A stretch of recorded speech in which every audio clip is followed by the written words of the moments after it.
Hey, what's up, everybody? We're live with CBD Business Success. I got one of the OGs of the CBD industry with me, and his name is George Atwell, my buddy. And George, we really appreciate you taking the time to join us today and give your perspective, because I know you've been in this industry as long as anybody else that I know. And so, thanks a lot for taking the time today, George. No, thank you very much for having me. Yeah, it definitely feels like a lifetime, but it's been a an enjoyable process so far. We'll see how it ends up. Yes, sir. Yeah, it'd be cool if you don't mind if you could give us a little bit about your background and what you've done in the CBD space, and also just like your general background. That'd be great. For sure. Yeah, I came into CBD on the tail end of kind of like the land development industry out here. Once the mortgage crisis happened, I had to look for something else quick, and actually met somebody in a yoga class, which was also new to me at the time. It's a very Southern California thing to do. And basically, the guy asked me if I could write, and I had written papers for money in college. That's how I made my income. And basically, they were like, "Well, that's good enough for me," and that's kind of how I got in the industry. I lied and said I knew how to do SEO, so I had to fake it till I make it, and basically teach myself SEO and content marketing.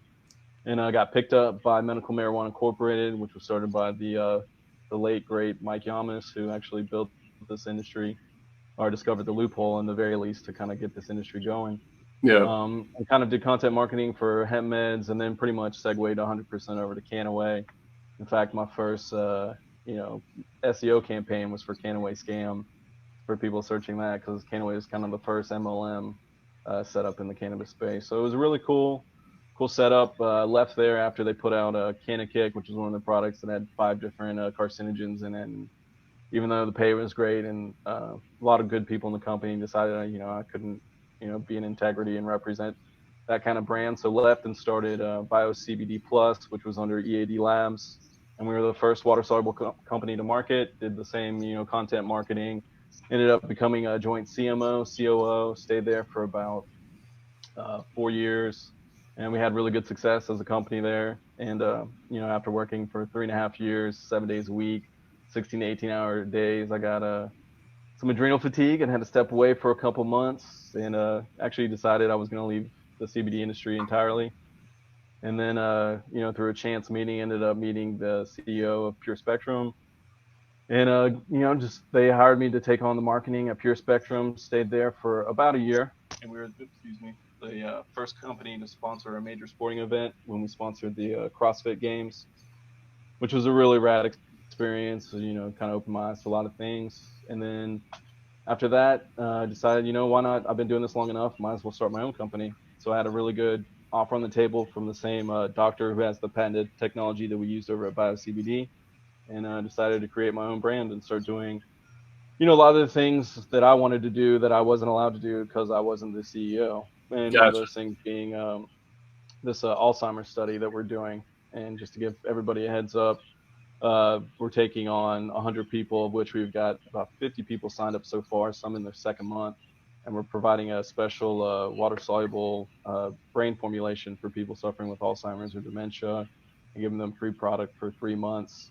And then they'll self report at the end of that 3 months using an approved survey, basically. So just a small, like preclinical type of study, just to kind of give us a heads up and how our technology works for people, and kind of take it from there. I love that idea, man. That's really great, and it shows that obviously you really care about this medicine and about helping people. It's not just about making a dollar. Oh no, man, and 100% honestly, I came from a Western medical background. My father was a flight surgeon in the Navy and a ER doctor, and so I used to volunteer in the ER for 3 years, and then the infectious wound care clinic for 1 year, and then went to school. I was a pre med psychology major, so did a lot of neuropsych type deal. And when I first came in this industry, it was really hard for me to kind of accept the health benefit, especially being on the marketing end and having to tell people it worked and come up with creative ways to say it's effective without saying it's effective and making claims and all those types of things. Yeah. So there are definitely moments I felt like a snake oil salesman, but after 6 or so years of hearing people like how it helped with this and it helped with that, seeing videos and then knowing people and giving them CBD, it's pretty obvious that there's health benefit to it. So I always knew once I had my own company, that's where I kind of wanted to stay and focus on the health component of it. So we don't do like any kind of marijuana imagery with the leaves or anything like that. We try to be as straight up, kind of white, plain as we can be, CBD, kind of on the medical side of things. So it's been a really cool process so far. Yeah, and I feel like your timing is really right with this product that you're working on because I feel like, in my opinion, I don't know if this is right, but do you feel like Bio CBD Plus was a little bit ahead of its time with the technology they came out with?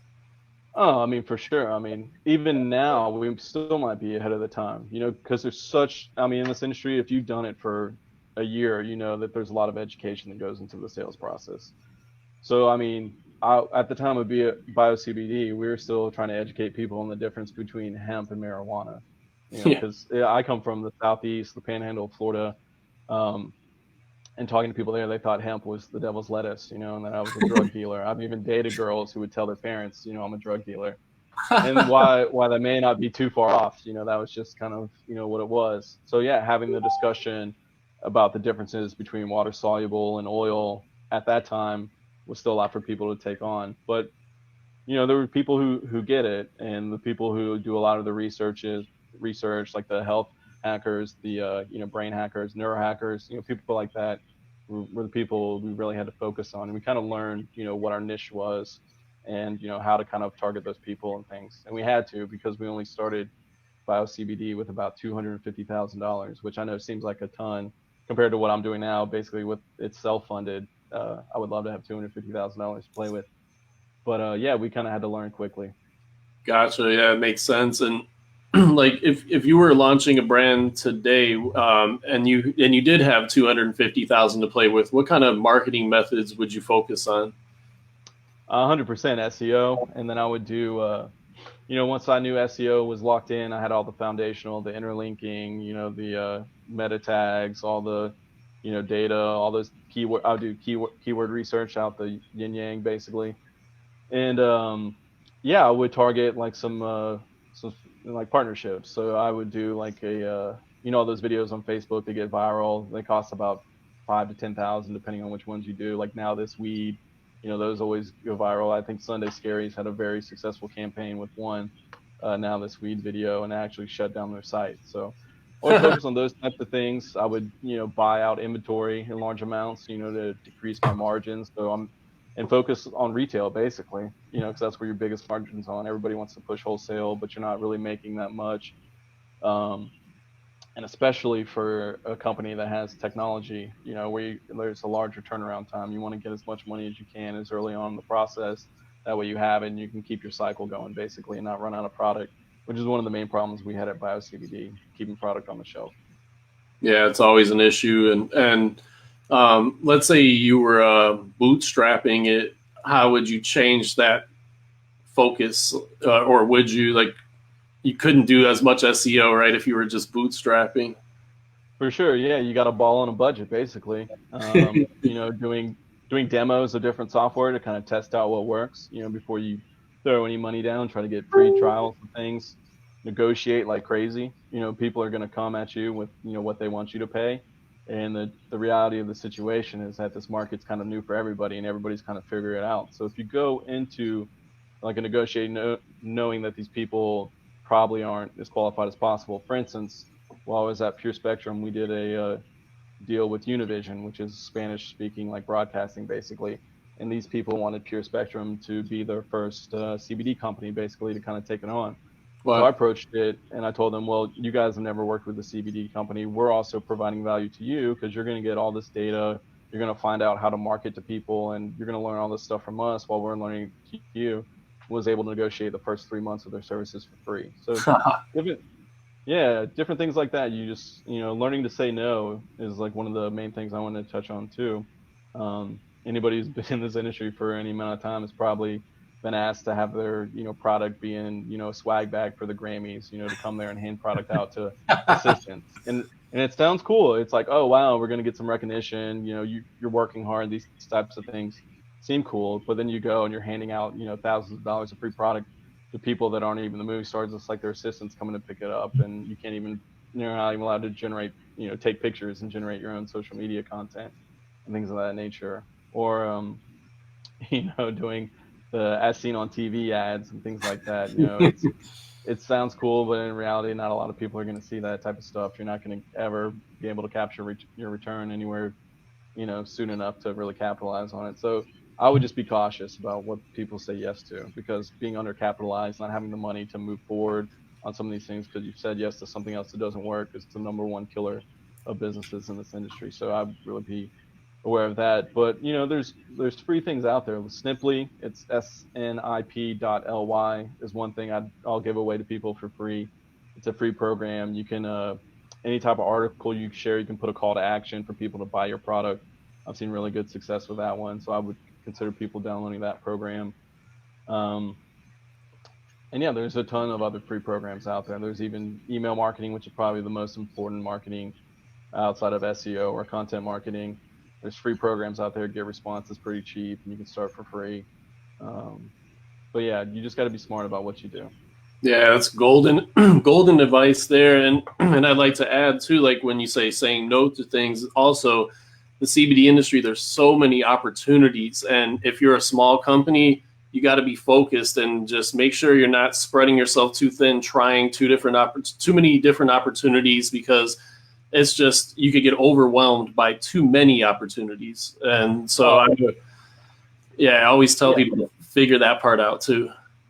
yeah, 100%. That was one of the things we had to, learn at Bio CBD. Well, that was my first real opportunity to kind of be making these decisions and see things at a higher level, and especially with the new technology. Like everybody's interested in it, everybody wants to hear about it.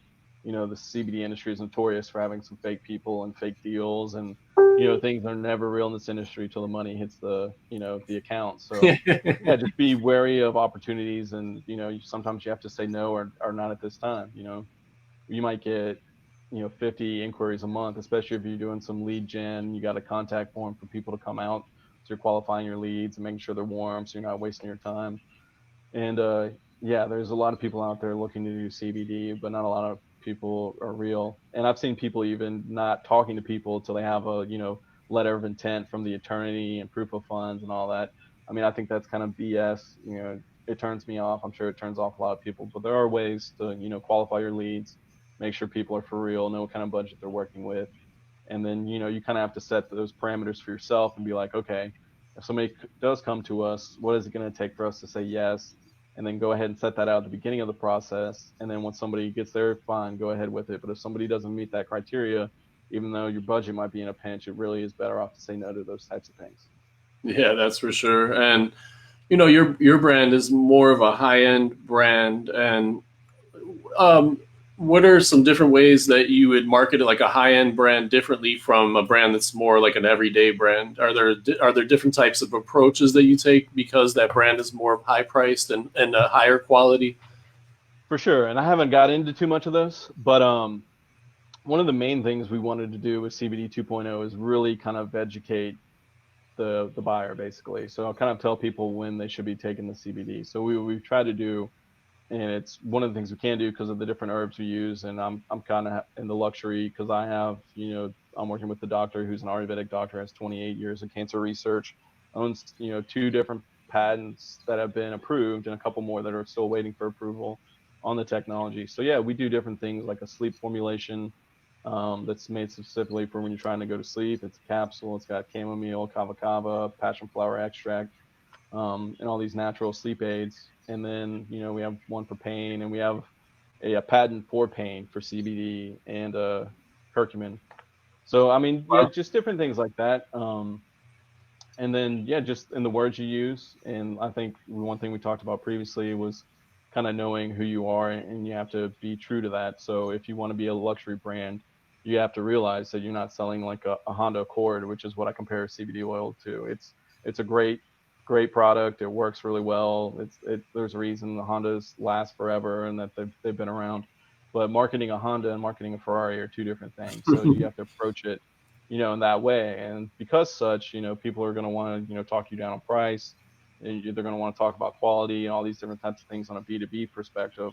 But then on a customer perspective, you really have to justify, why that price is there and why it's that, because we sell that sleep formulation at $100 a bottle, which for 30 capsules might be a lot. But for people who are really desperate and really need to get sleep, they're willing to pay that much for a quality product, especially one that's, not going to leave them feeling hungover in the morning. So you really have to kind of think about your customer, think about what their concerns are, what their, objections are going to be, and kind of address those, because you really have one chance to kind of convert these people.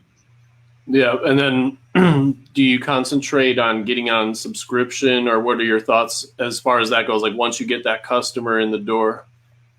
For sure, yeah. So I think email marketing, having all that in place is one piece of it. So having a email marketing platform that has some browse abandonment, some cart abandonment, because a lot of people will click through and then 80% of them will leave before they've even checked out. So having a way to kind of recapture those people.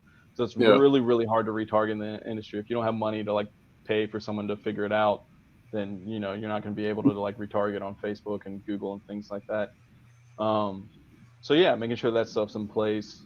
But I think another thing that's important is, having the merchant that can do a subscription, and that's few and far between. We were able to do it for a little bit at BioCBD Plus, but the way we had to do it and the workaround we put in place took a lot of time. So basically, we had to keep an offline spreadsheet of these people and the payment information, and then after we got them into the subscription, we had to manually enter it every month on the specific day. Oh wow. But yeah, I actually have a workaround now. I probably won't give out to people. Maybe I'll tell you, and you can include in your course, so people can learn about it that way. But yeah, I have a workaround that I'm putting in place right now, and yeah, it should be a good thing. But subscription, yeah, you definitely want people on subscription, because one, you don't want them running out of product. People forget 100% of the time. Working with people on this.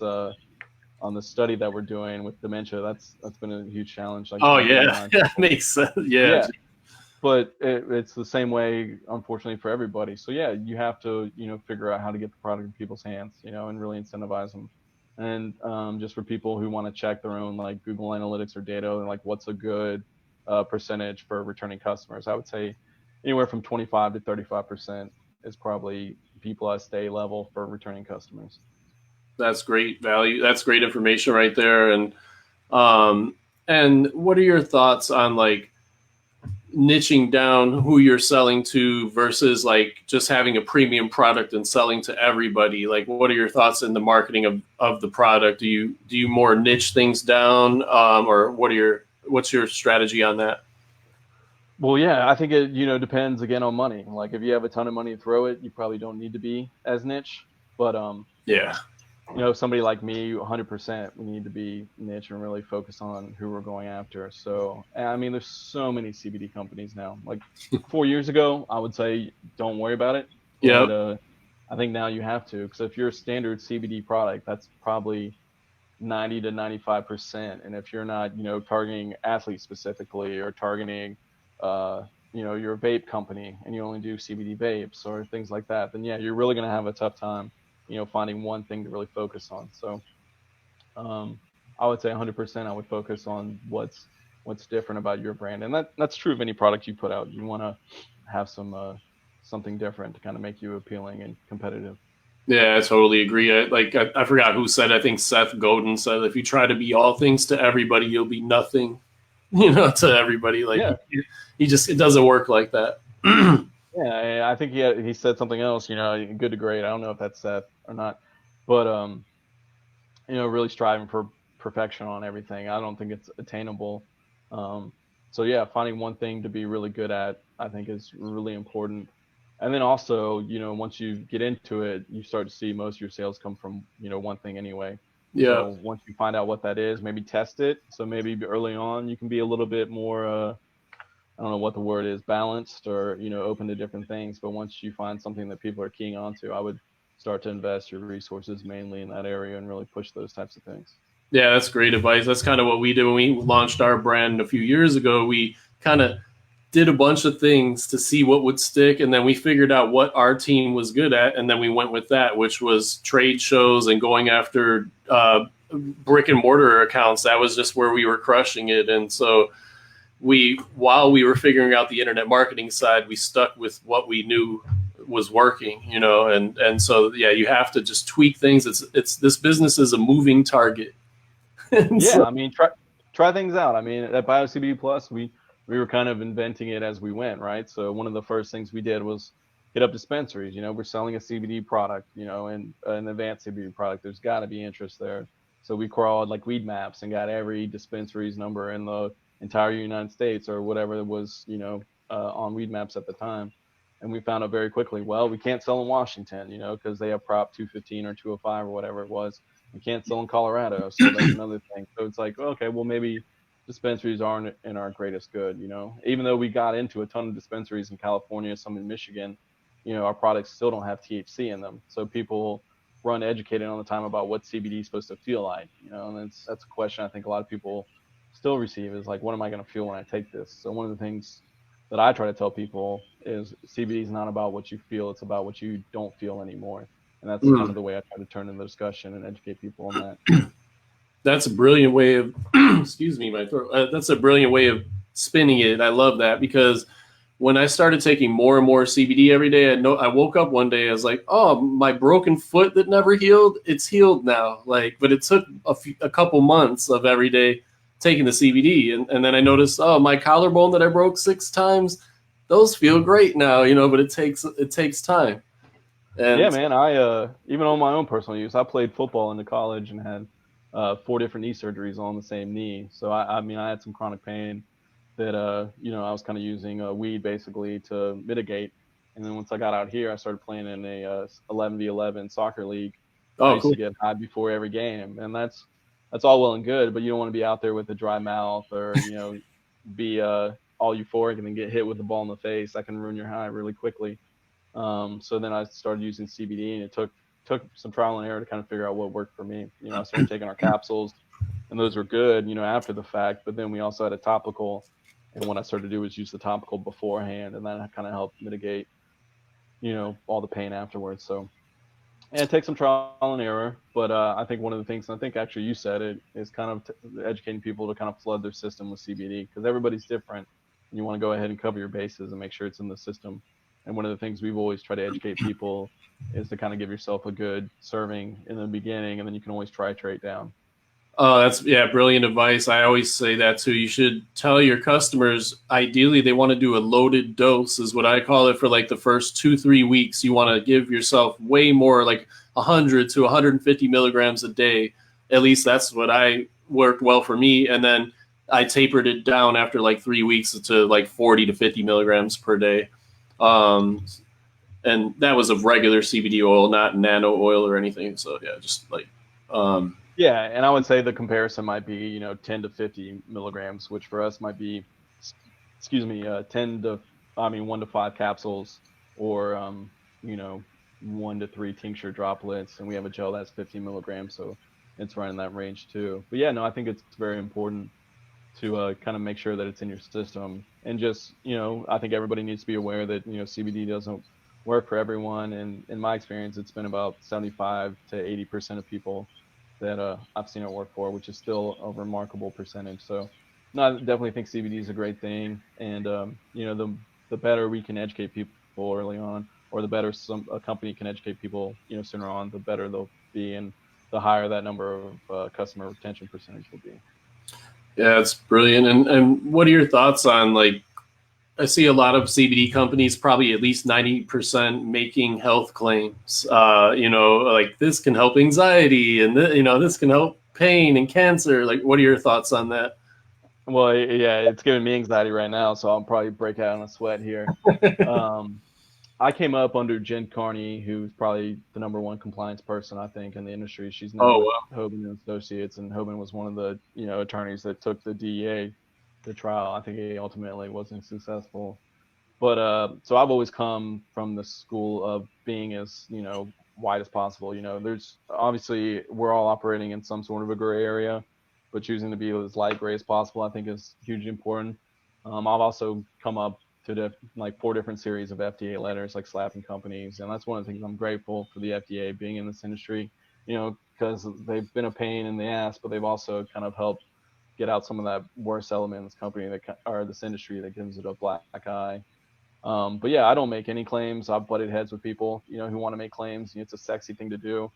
I think there are certain claims you can make. Marty in the group might get a little mad at me for saying that, but I don't want to give away too much to people for free, but yeah, there's some different things that the government has done, which makes the ability of a company to make certain types of claims acceptable. So I would say do your research, and that's something I always tell my customers to do as kind of a default to making claims. Because the research is out there.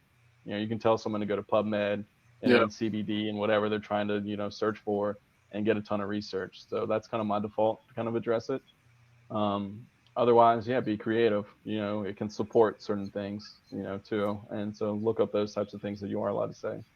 Yeah. Again, brilliant advice, George. And yeah, there is, if you're willing to figure it out, the information is out there, and you just got to be smart with the wordsmithing. And the more you dive into it, that language will start to sink in. At least that's what I found with myself. Like I couldn't not make claims at first because I didn't know how not to. And then once I figured out how to do it, now I can speak in that language. Oh, for Um, sure. I mean, I got slapped a couple of times by Jen, early on. It's like, well, can I say this? Well, can I say that? Well, it's like, well, I can't say shit, I basically. know you're like, what can I Um, say? yeah, but you have to figure it out, and figuring it out is one of the things you have to do. I actually got kicked out of a group for getting in an argument with somebody, and it was all about CRMs and what you can put into a CRM, what you can't put into a CRM, because of the GDPR, and everybody's what can I do now? What can I do? And the question was, somebody had a plethora of business cards, and they wanted to input all that information into a CRM. And they're asking if you can't. Well, of course, if somebody gives you their business card, that is consent to have their information and contact them. But you can't put them into a drip campaign and start hitting them, with a 30 email autoresponder series. They haven't consented to that. So just knowing what you can and can't do, and just because like another big example was when the FDA came out and said, okay, well, because GW Pharmaceuticals has taken CBD this route, you can no longer market CBD as a food supplement. And everybody's like, oh man, CBD is illegal. You can't market it as a food. Well, you can market it as something else. It just says you cannot market it as a food supplement. It doesn't mean you can't market it as anything else, or you can't call it. And now people are being able to market it as generally recognized as safe and some other things. I think Richard Rose posted a really educational thing. I'm not sure if it was in the group or LinkedIn, but that information's out there too. There are different things you can do. So always be reading, always be researching. I would suggest that people create a alert in like Google News or whatever news app they use for anything CBD to pop up. That Yeah. way you kind of keep it high level. It's always at reach. It's a nice little reminder. I kind of look into that, and that's one of the ways I start my day is trying to search for anything new. Unfortunately, like these things like the CBD and the FDA and the liver damage and all this, BS that comes out of Forbes is really being pushed hard right now. And I'd recommend that people, it is BS. So I'm 100% agreeing with people that it doesn't cause liver damage, but people are going to pick up on that, and Forbes is read by a lot of people. So knowing how to address that when people bring that kind of stuff to your door is a big thing. Yeah, for sure. And yeah, shout out to Richard Rose. He's one of the pioneers in our industry, and you should definitely be Sure. paying attention to what Richard has to say. He's got a ton of valuable information on his website.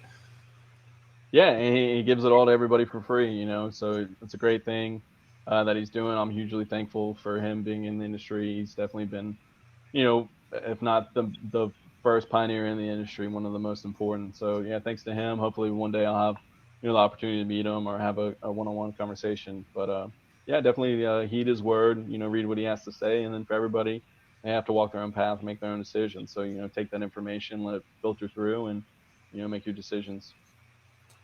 Definitely. And, we kind of were talking about how the industry is a moving target. It's really fast. There's all these opportunities.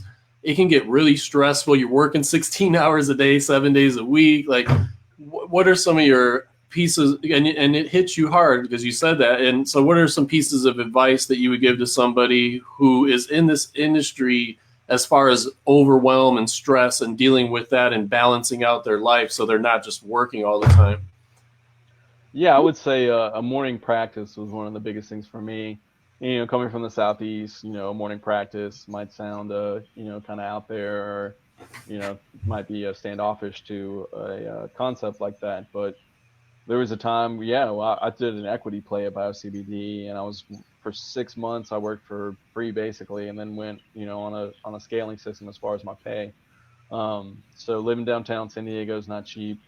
And then, having to do all those different things. At one time I was doing all the manufacturing, all the fulfillment, all the sales, all the marketing, all the back end web development, managing the team, all these different things. And like, because of our technology, we were using capsules basically. We had like 6 different capsules. So I was coming home every day with 100,000 vegan capsules and separating them out by hand, just pulling them apart one by one, only to go back to work the next day and fill them and fulfill orders. And we're doing private label orders, 75,000, well, maybe not that much, but a lot of product a month for other people too. So constantly busy.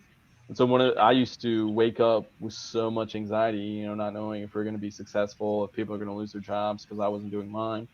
Um, I basically would slither out of bed and then army crawl like to my computer basically, because if I stood up, the anxiety would be so bad I'd pass out, and do like a guided meditation. So that'd be Wow. one thing for people to consider, having. I think Yoga Glow is a good one. It's like $14 a month. They have all these different guided meditations you can do.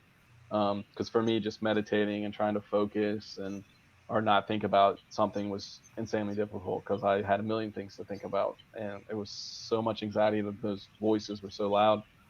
So guided meditations were really good for me. Journaling was something that was big for me. Some thoughts aren't processed out just by talking about them. You have to move them from one hemisphere of the brain to the other, and writing is a really good way to do that. So, even if it sounds frou-frou to some people, journaling was a huge deal for me. And then getting out and moving.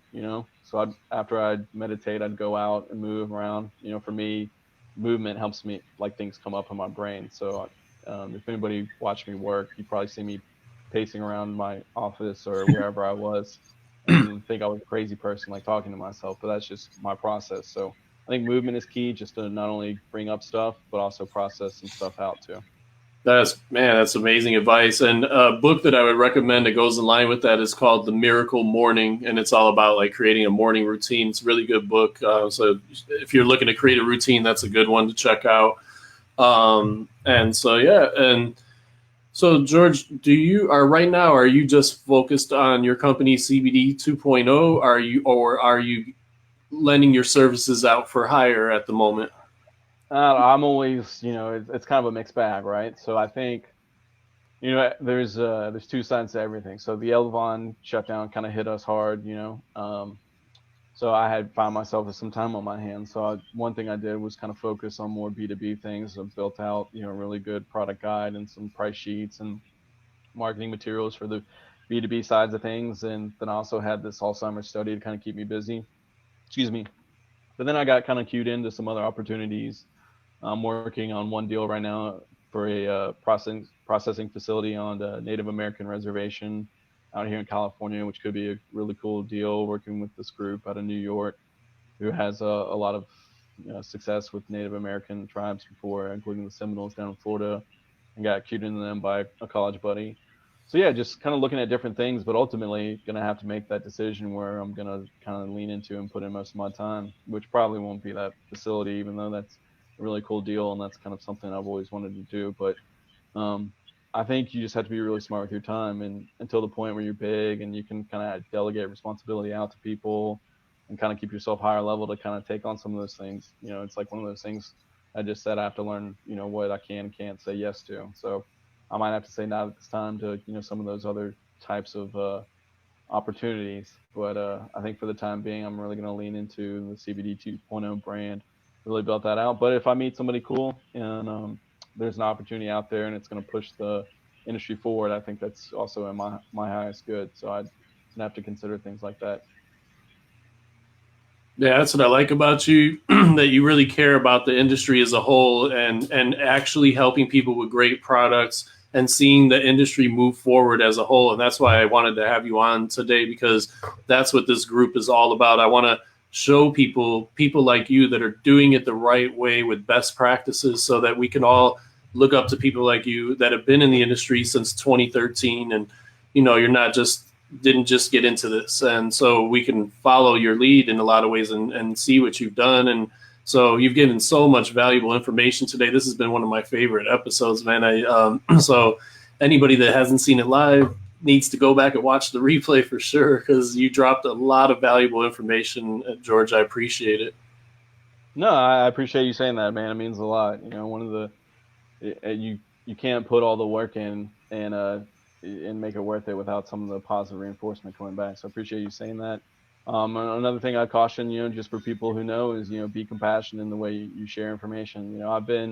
This industry will take a lot from you, and sometimes might pull you out of your greater good and who you really self have been guilty of coming down on people in the industry who are kind of new. One of the things about people coming into this industry, it's they always make like all the same mistakes. So like coming in this industry, like one of the beginning things to do is get excited about all these opportunities, and then you realize there's a lot of fake people in the industry, and you start going into these deals, and maybe 10 for 10 don't work out your first 10. Like I was telling you earlier, one of my first clients was named Toker McClit, and I was like, damn, this guy can't be serious, especially coming from my background. So it's an eye-opening experience, and I think people in our position have, I don't want to do the Spider-Man with great power comes great responsibility, but I do think there's some type of responsibility that we have to the people coming in to kind of help guide them, because we're all in this together. Rising tide lifts all boats. So I think that's something I've gotten from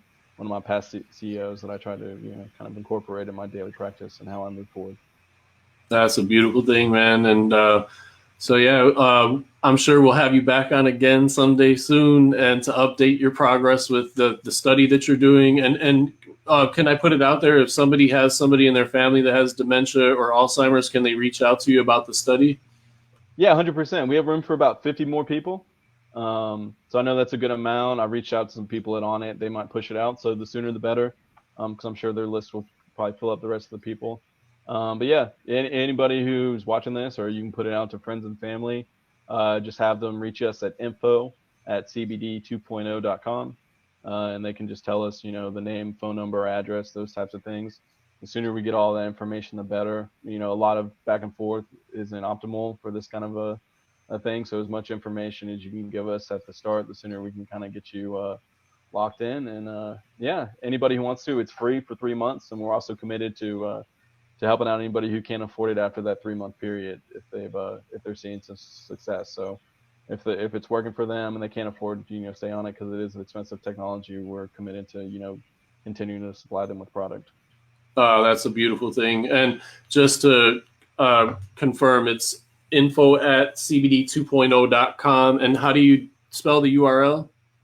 Yeah, so CBD, the number 2, then point spelled out POINT, and then the number 0.com.